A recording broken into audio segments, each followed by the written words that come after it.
Set amid the constant warfare of the old world, Warhammer Diskwars is a game of ferocious, fast-paced battles for 2 to 4 players. At the heart of the game's conflicts are its discs, which represent heroes and units. During the game, players activate these discs to move and attack, wreaking destruction across the battlefield. Discs advance by flipping end over end. If a disc covers another disc, the covered disc becomes pinned, and the 2 units fight each other during the melee phase. Players achieve victory by destroying all opposing armies, or by having the most victory points at the end of 5 rounds of play.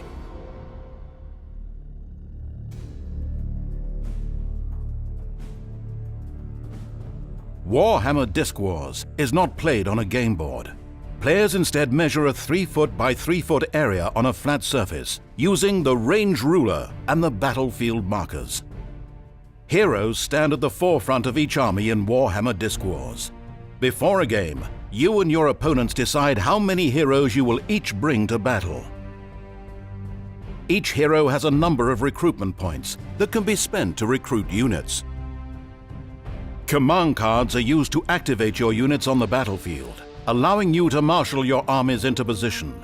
Use the Shield of Sapphire to protect your units from damage, or call upon Myrmidia's Blessing to give a unit extra movement on the field of battle. Scenario cards dictate the active scenario in play. During setup, the player lowest in initiative draws 2 scenario cards and chooses one to be the active scenario for the duration of the game. Each player is then dealt an additional scenario card that is kept secret and contains their specific objective. For example, a player may draw Conquest and gain a victory point for each enemy casualty, or he may engage in Generalcide to score victory points by singling out his opponent's heroes. A number of deployment zone cards, equal to the number of regiments in the game, are dealt next to the battlefield. Players select deployment zone cards and place them along their edge of the battlefield to create their deployment zone. Cards placed next to each other can create one large deployment zone. Finally, players draw 4 terrain cards and take turns selecting and placing the corresponding pieces on the battlefield. Terrain may block your opponent's line of sight or halt their movement and allow your units to strike first. Once the battlefield is ready, each player deploys his units within the bounds of his deployment zone and the battle begins.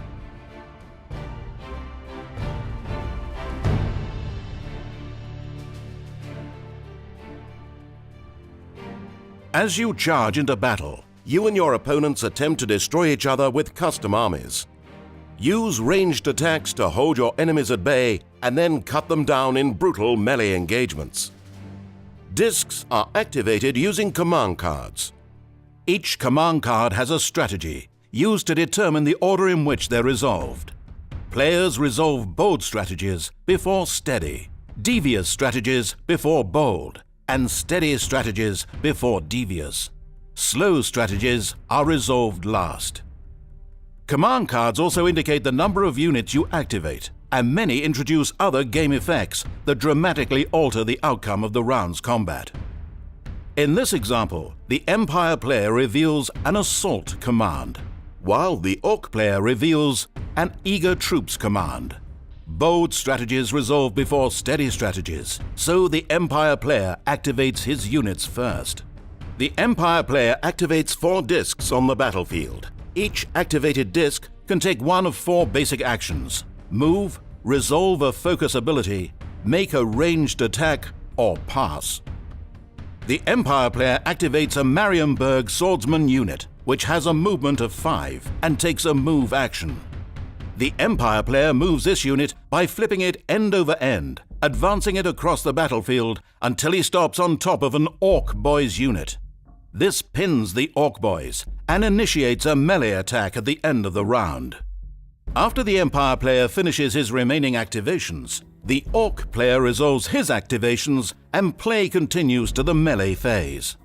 During the melee phase, discs deal damage based on their attack strength and counter strength, which occur simultaneously.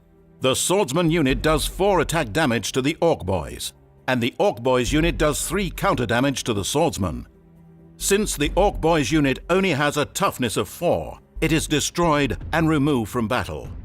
However, the Orc Boys' counter-strength damage of 3 must be applied before the unit is removed from play, so 3 damage tokens are placed on the swordsman, lowering the swordsman's toughness from 4 to 1. Even though most combats involve just 2 discs, some units may end up engaged with multiple attackers or defenders. Perhaps you'll maneuver Archaon the Ever-Chosen to pin 2 Reichland crossbowmen, or your opponent may swarm your bolt thrower with a host of Kurgan marauders. Even in the largest engagements, each unit only deals melee damage to 1 enemy. When a disc is pinning multiple discs, players choose which enemy the disc is attacking or defending against, starting with the attacking player. If more than 1 disc is attacking or defending against a single disc, those discs can combine their strength together. Additionally, specific abilities may alter the standard rules, and units like the Bloodthirster with the Frenzy keyword are able to attack all units they pin. The combats of Warhammer Diskwars are fast and furious. Units will fall in battle, and the game will change with every round as units are pinned, vanquished, and freed from engagements.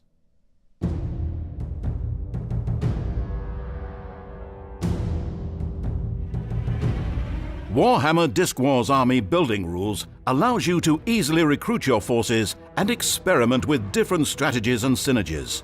You can focus on offense, defense, or mobility. You can prioritize ranged attacks, or build armies full of cavalry units ready to charge at their foes.